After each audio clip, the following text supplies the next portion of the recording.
Hello and welcome to Math 8 Unit 2A, Lesson 1. Today, scholars will define functions and be able to distinguish between functions and non-functions. Take a minute while you're doing this and watch this video. You click the little play button that should be in the middle. You should be able to watch the video, and it's just a quick overview of what functions are. So, once you've watched that video, let's talk about these. So first of all, what is a relation? A relation is any set of inputs and outputs. That's it. Any set of inputs and outputs is a relation. It could be a number of students in a classroom and the room number. It could be whatever. A function is a special type of relation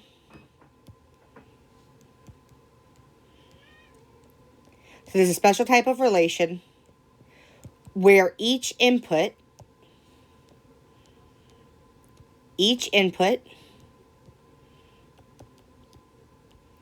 has one output.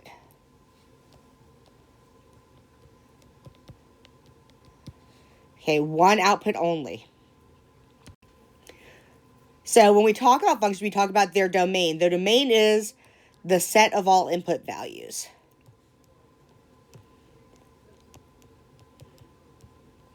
All input values are our domain. It is all, so we also call it input. We also call it our x values. So domain is our x values. Range is the set of all output values. All output values. So that is also called our output,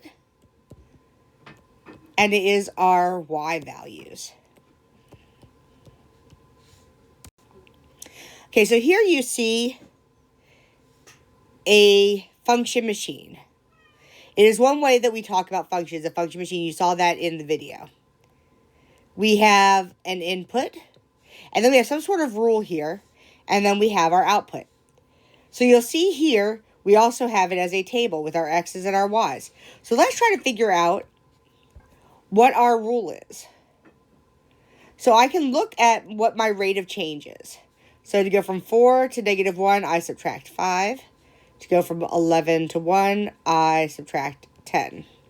To go from -1 to 2, I add 3. To go from 1 to 7, I add 6. I keep going through these.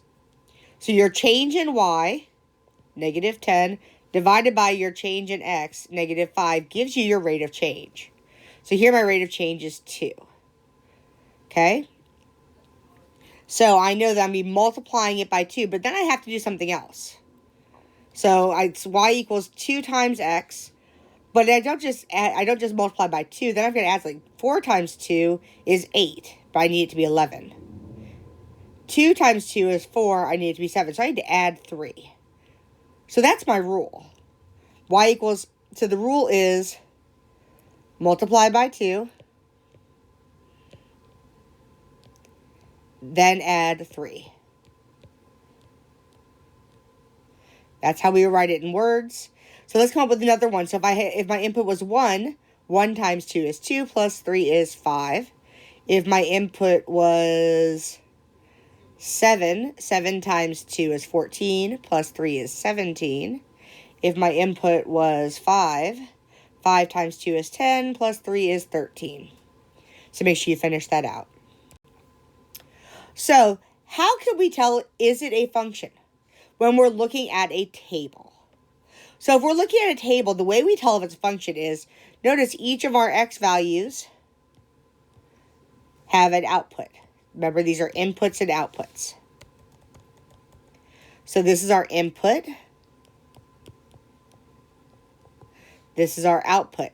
Remember, our definition said, if it's a function, each input has one output.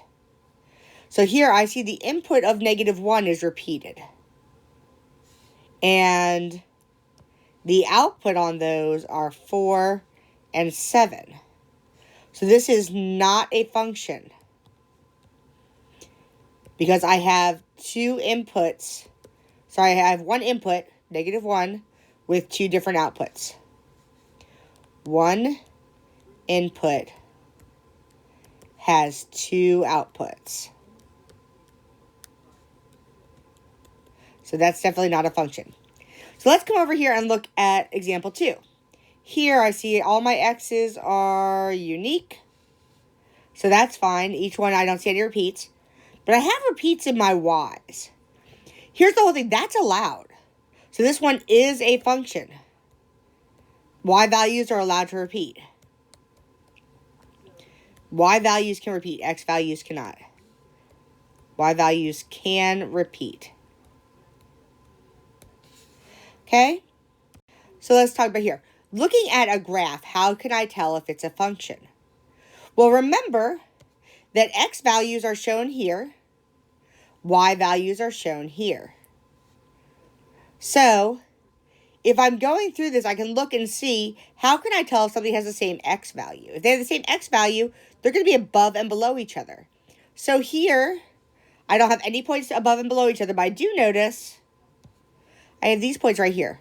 That's okay, though. Remember, we said that their Y values can repeat. So this is a function.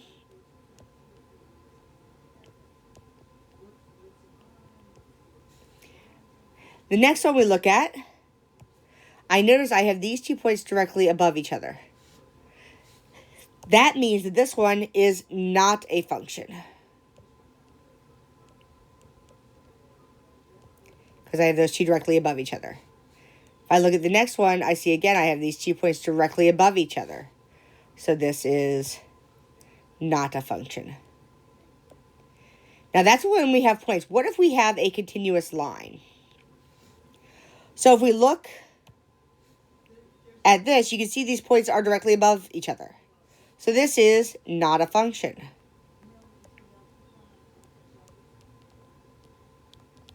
Same thing here. I can see these points are above each other. These points are above each other. So this is not a function.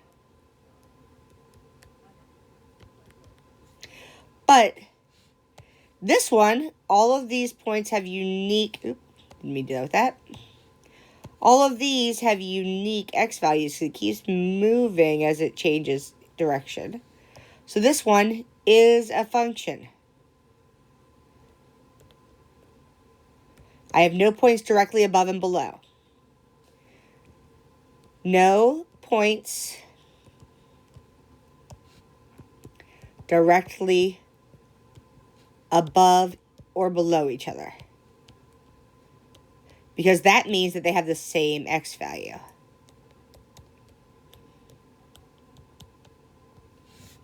Okay, so that's how you tell on a graph. So you should be able to tell now from looking at a table, a graph, or a list of ordered pairs if we have a function. So go ahead and do your practice, and I will see you all in class.